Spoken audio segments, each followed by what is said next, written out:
Kia ora and welcome back to Wellywood Wargaming. In this episode I'm going to be doing a painting tutorial. The reason why I'm doing this is because, well, firstly I've wanted to do more painting tutorials in general. People seem to like my painting style, which is cool. You know, you never really appreciate your own work that much, but other people on Instagram really seem to like my sort of style. And I suppose my style is kind of a combination of things. Now, slap chop is a word that's getting thrown around on YouTube quite a lot at the moment. I've seen the word being used a lot lately, and it basically means speed painting with a combination of dry brushing, very little in the way of highlights, and really just a very efficient, quick way of using contrast paints, zenithal priming, and dry brushing mainly. However, I don't particularly utilize dry brushing that much in my own painting style, but I will be for this video just to make it super quick. But I do paint in what we describe as a sort of very grimdark style. So my style is a little bit Blanchett too. It's a little bit cleaner than that. It's still very, very grimy and muted generally, although I do like to include some accent colors as well. I thought this would be a really good opportunity to use some Cawdor miniatures from Necromunda. I'm going to be doing two at the same time because there are a couple of differences on these models, but as you can see, I've already gone ahead and zenithal primed them. This video really is aimed at beginners who are looking into getting into this sort of grimdark style of painting, really. And I'm not going to do a very intense job on these. We're going to go with a very, very limited color palette indeed. Similar to my other Cawdor and my Redemptionists, what I might do in this video actually is paint one dark and one light and see what the outcome is, because to be honest, this is all a bit of an experiment. Now what you'll notice, of course, is from the top they are spray painted white. From underneath you can see all the shadows are in black. So I spray painted them in Chaos Black. I then went ahead and spray painted them, not directly from the top, sort of slightly from the top with a white spray paint as well, just to give you that. Of course, you'll notice the heads are from Mechanicum heads. I just find that they look really cool on Cawdor bodies. But these two are just going to act as hive scum or juves, or however I want to use them in Necromunda. But in this video, hopefully I can shed some light on how I paint. And like I said, referring back to that slap chop method, the actual slap chop itself has been around for many, many, many years, and I've been painting to this style for a very, very long time indeed. I am an impatient person. I like to get stuff done very quickly. Generally, I'm not the one who spends absolutely shit tons of time on it. However, I do like my miniatures to look good, particularly on the table and in photos on Instagram as well.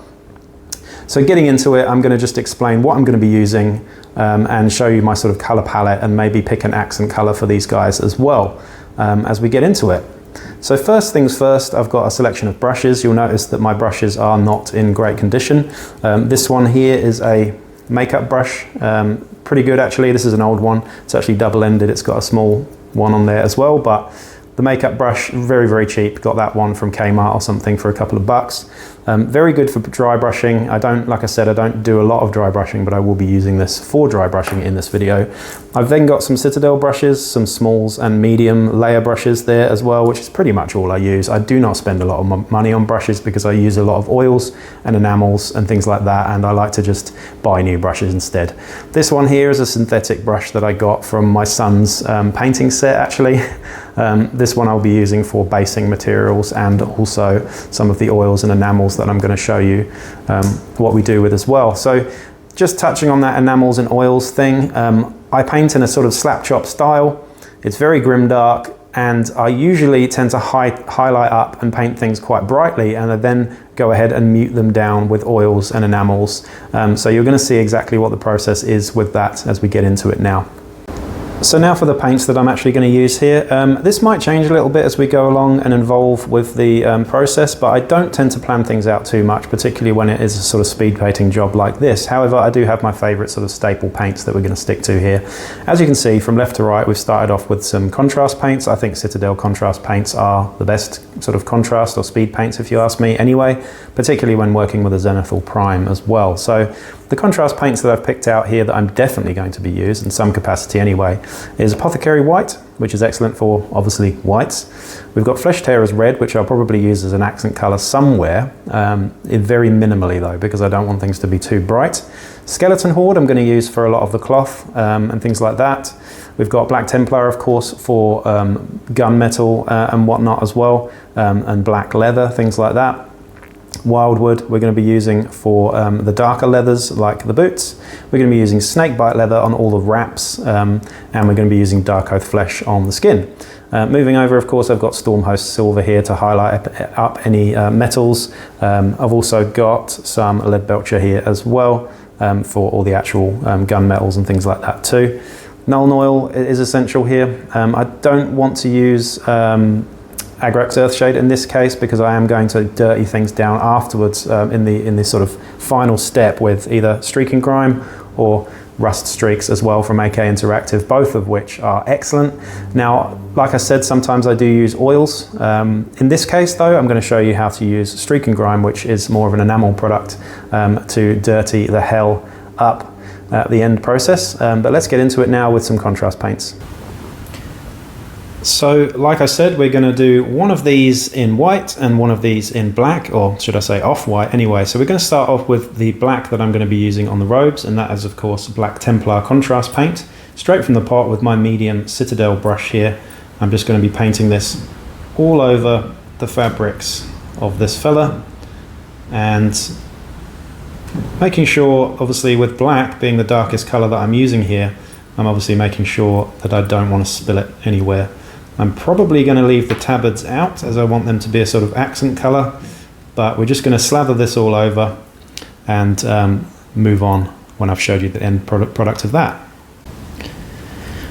So while that's drying, that took me all of about 2 minutes to get all the black on. As you can see, it's still very wet there. I like to use very thick coats with these contrast paints as well, especially, but you'll see as it dries that it will give all the contrast that I need. To be honest, I'll probably only use one coat on this as well. But that's all the black on this guy. We're going to go ahead and do the same sort of fabrics on the other guy, but in a very different color. We're going to use Skeleton Horde here. On this one, and we're going to leave the tabard out on this as well and make that red as well. I just think one little pop of detail and one little pop of color on these is going to really make them shine a little bit, but we're going to start applying Skeleton Horde now over the fabrics. Now I chose this one to be the one that I'm doing in Skeleton Horde because it has slightly more contrast on the fabrics, and I do feel that that will actually look slightly nicer because this is the one that I'm going to probably do a bit more dry brushing on. But I'm going to work my way around the miniature now, slathering that on, and then we'll be back once I've done that. So again, the off-white here took me very little time as well. As you can see, I have gone over some areas, not a problem at all, as most of those areas are going to be covered up with metal or other colours as well. But that's the sort of bone colour that we've gone for here. Okay, so we've got yin and yang here, I'm going to call them. One is black, one is a creamy off-white. Now, I'm kind of happy with the black actually. I don't want to dry brush that at all because it's going to end up looking grey, and we don't want grey, we want black. So, to be honest, that's where I'm going to leave it in terms of the black while that one finishes off drying. However, with this one, I am going to do a light sort of dry brush of flayed one flesh on this one actually. So let's just go ahead and do that. I've got my makeup brush here again. I'm just going to get my old pot of flayed one flesh there, give it a shake, take out a small amount just on the tip there, not too much. Well, that is actually too much, but we're going to go ahead and work that into a piece of paper towel here, all directions in a sort of padding, dabbing motion until most of it has gone. Next thing we're going to do is just dry brush from the top, just very lightly onto that fabric. As you can see there, just bringing out some more of the detail. Not too heavy because we don't want to get this on the pure white too much. But as you can see, that's already giving it a little bit of something.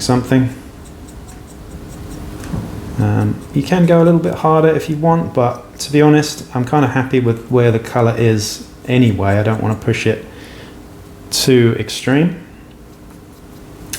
But that really is the dry brushing. In fact, that's all of the dry brush I'm going to do on both of these miniatures. And we're going to call it a day on the dry brushing. So really, it's not slap chop, because slap chop seems to have a little bit more dry brushing. I'm just really relying on the contrast paints and the Zenithal Prime to do the work for me, really, without very much need for dry brushing. But there you go, that's that. We're going to move on to doing the skin and the snakebite leather wraps and ropes all over these guys next. Okay, so with that light dry brushing done there, I'm actually going to go ahead and use the darkest colour I've got here, and that is Wildwood, and that's going to be just used on the boots, pretty much just the boots. So I'm going to work my way around the boots of both of these guys, and then we're going to move on to the second darkest colour that we're going to use, which is snakebite leather, once I've got these boots done. Alright, with the booties done on these guys, that's literally all I'm going to be doing in that darker brown. I'm then going to be moving on to snakebite leather, and now I'm going to pick up my slightly smaller brush here, which is the small Citadel layer brush here, just to do all of the wraps and the ropes on these guys here. Excuse my shaky hands there, I've had too much coffee today. But yeah, all of the wraps are then going to be done. And then we're going to move on to the skin after that. So that was easy. So with all the wraps done on these guys, you can see this one here, I'm already much preferring, but it's kind of the colour scheme of a Tusken Raiders so far, which is pretty cool. I'm definitely preferring the lighter variant so far, but who knows, when we finish it might look quite different. But that's the black one there as well. We've done all the wraps. Like I said, it is a very limited colour palette, so I've used snakebite leather for literally all of the leather except for the shoes there as well. The next thing I'm going to do, of course, is the flesh, and there's not much of it on these guys. It's literally just the arms and the hands, and for that I'm going to be using Dark Oath flesh. So let's get straight into that and just dab that onto the hands. Don't worry if you spill over on the pistols, because we're going to paint the pistols with gunmetal after that. But as you can see, the Dark Oath flesh is slightly different. It's a much warmer sort of reddish skin colour here as well. Definitely different to the snakebite leather anyway. So that's the skin, the wraps and the fabrics and the leathers all done. So far 1, 2, 3, 4 colours on these guys. Very, very simple indeed. Lots and lots of browns, as you can see. The skin is just drying there, but it's a much more reddish tone, like I mentioned. There's not much skin on these guys, to be honest. It's just really the hands, like I said. But we're going to add a splash of colour now, because I do feel like these guys are going to look very, very muted without it. So I'm going to go for Flesh Tearers Red, which I think is probably my favourite overall contrast paint, actually, that Games Workshop do. It's just fantastic. And we're going to get it straight onto the tabard here, being really careful not to overspill at all. But I think you'll agree, once you see this done, it's going to really make a difference to the overall pop of the miniature. So that is it for contrast paints. 6 colours, I believe, in the end. Six or 7 colours. Not many at all, but I think you'll agree that that pop of colour on these guys really does make a big difference. It's more apparent on the black one, actually, because it really stands out against the black, but still drying, so still very shiny. And that's around the back there as well. But the only thing we've got left to do on these guys in terms of base coating is all the metals. So I'm going to go ahead now and get some lead belcher. We're going to do the face, we're going to do the guns and the hand weapons as well. So I'll give that a good shake, because this is quite an old pot. And excuse me while I shake. As you can see, we just need to make sure that the metallic stuff that's in these is mixed thoroughly before we go and put it in. And then we're just going to go and work our way around. And the good thing about doing the metals last is that you can go over some of those spillage areas that you may have gone onto with the contrast paints. So this is really going to clean things up a lot, and we'll be right back when I've done all the metals. Right then, so that is all of the base colours done on these 2 miniatures in very little time. As you can see, I've just done all the metals on it, which is actually quite a bit, to be honest. It depends on which one it is. One's got a bionic leg. This fella here has got a bionic leg. You can see just down there, but again, all the metals are done in the same colour. I'm not going to faff around. But yeah, so far I think I've counted 7 colours in total. Most of them contrast paints. The lead belcher just now is done as well. The next thing we're going to do once that dries is give it 2 coats of Nuln oil. There's no point really showing you there, but 2 coats of Nuln oil instead of 1. I don't think 1 dulls it down quite as much as I would like. So 2 coats of Nuln oil, and then we're going to move on to the next steps, which is a little bit of highlighting, I suppose. Alright, so after a quick lunch break, while my lunch was cooking, I decided to just quickly base with a contrast paint, actually with Cygor brown, which is a slightly different brown to the brown on the shoes, as you can see there, or the boots, should I say. The next thing we're going to do, of course, I said I wasn't going to show you, but I might as well just quickly, is just coating all of the metal parts in 2 layers of Nuln oil. Like I said, I find that 1 layer is not quite enough to make it as dull and as gloomy as I want it to look. And to be honest, I think 2 layers just makes it look much sort of harder, to be honest. I don't know what the correct term is there, but it makes it look kind of harder. It makes it look like harder metal, if you ask me. But that's the first coat. We're going to come back and show you when I've done 2 coats. So while I'm waiting for that first layer of Nuln oil to settle down and dry, I'm actually going to go ahead and do a couple of quick highlights, mainly just bringing the skin slightly brighter in the raised areas, the knuckles, things like that, and also I'm going to do some of the lighter fabrics and the candle on this fella's shoulder as well. Just again going back to the flayed one flesh there, and just giving a very minute highlight on some of the raised areas, just to make it pop a little bit more and get some of the wax looking like it's actually dripping.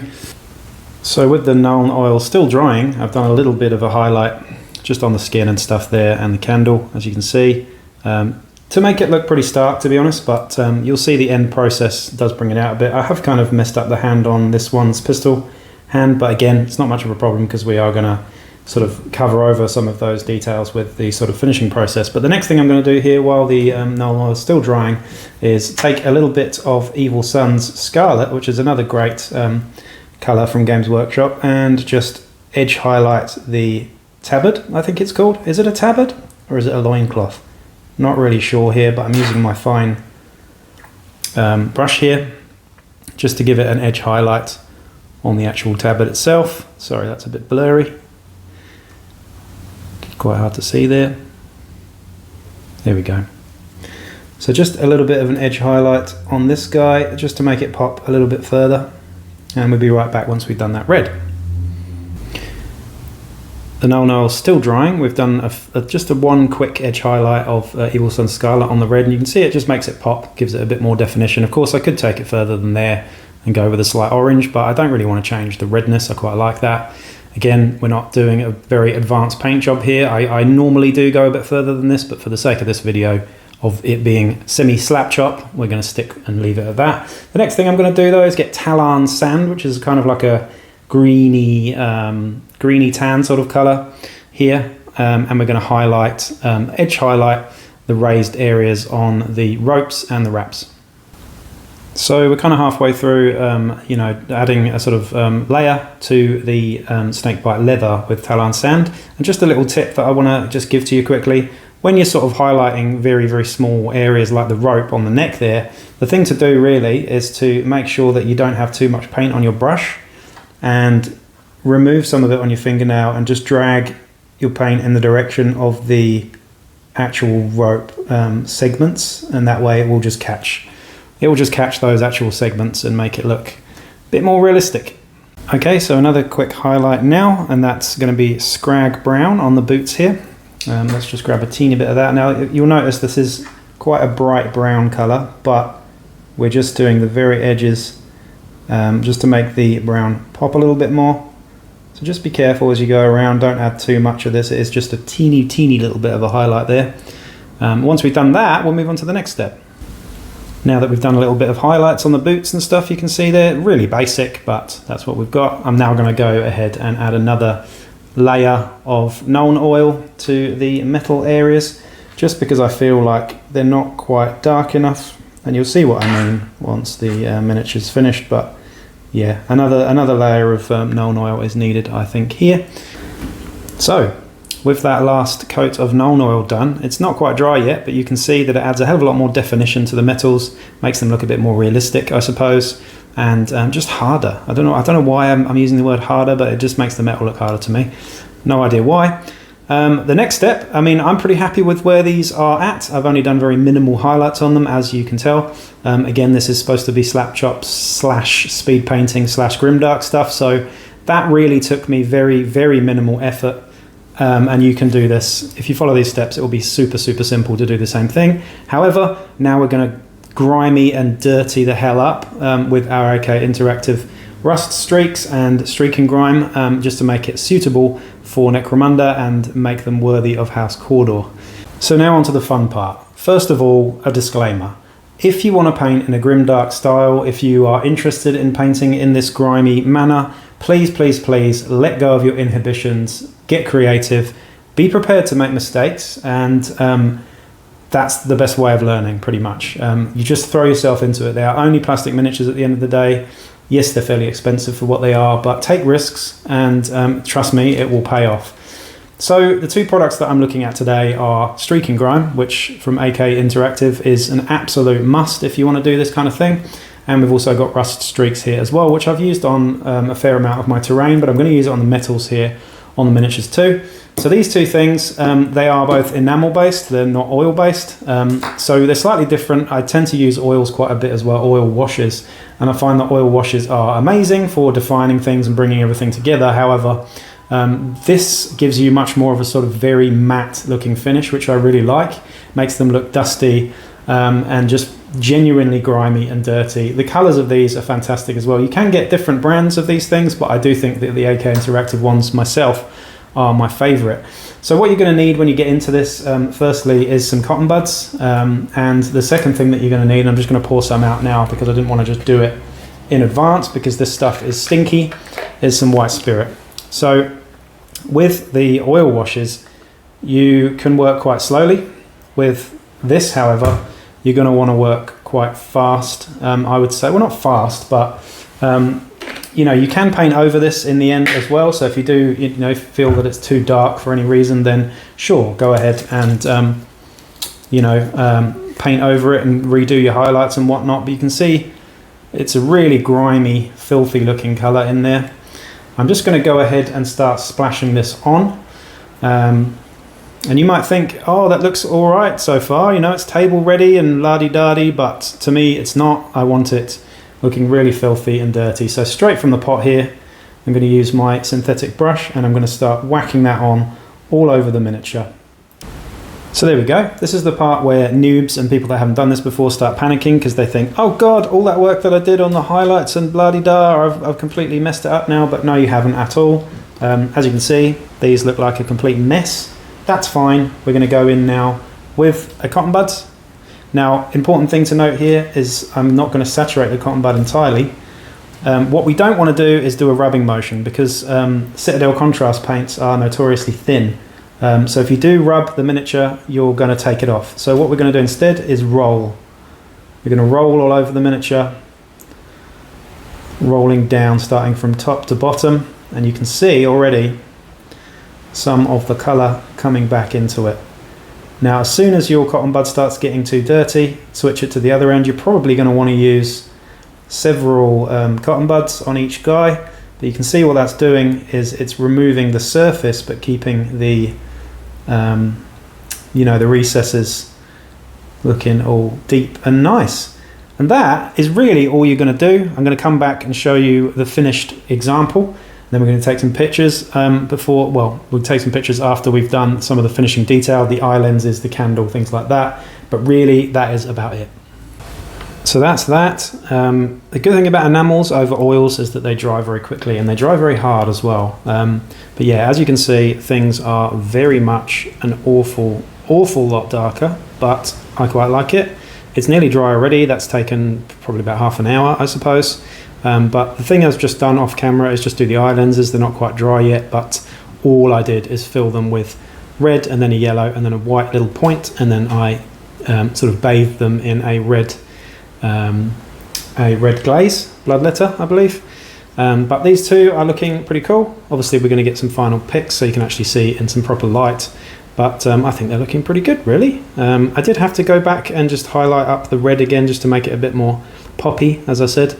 But the next thing I'm going to do quickly is just the bases. Now with the bases I like to use pigments, and what I do with my pigments, this one is a Secret Weapon orange, rust orange pigment. What I like to do is I stick it in a pot, dry, and I just keep adding water to the pigment until I get pretty much like a paste, basically, pigment paste almost like that. Keep on adding water until we've got something that resembles almost like a paint texture, I suppose. Pretty much there, maybe just a bit more. There we go. And then over the base, we just paint that on into all the cracks and crevices, not minding if we get it on the feet a little bit. Now the better alternative to doing this is to use alcohol, isopropyl alcohol, because it dries really fast, whereas the water can take a little bit of a while to dry, and you might need 2 coats of this, but the result is pretty cool. With the pigments, when they do dry, they come out as looking very much dusty, just as they do if you apply them dry, but at least in this instance you can get them into all the cracks and crevices, almost like a wash, I suppose. But yeah, I'm going to finish that, then I'm going to black out the rims, and then we're going to take some finishing photos and I'll show you the finished result. Yin and Yang, the finished pair, which one do you prefer? I think I prefer the one on the right overall. I mean, they are very dark and grimy, but that's exactly the look I'm going for. Let me know what you think in the comments. Of course, I could have done this completely differently and gone to town on it a bit more highlights, etc., more processes, but this was just a quick video to show you how to do Grimdark, Necromunda, slap chop speed painting in the sort of style that I do. But yeah, please do like, share, subscribe, and obviously check out my Patreon as well if you can, to keep me doing these kind of videos that I love doing. So I will catch you in the next video. Peace out.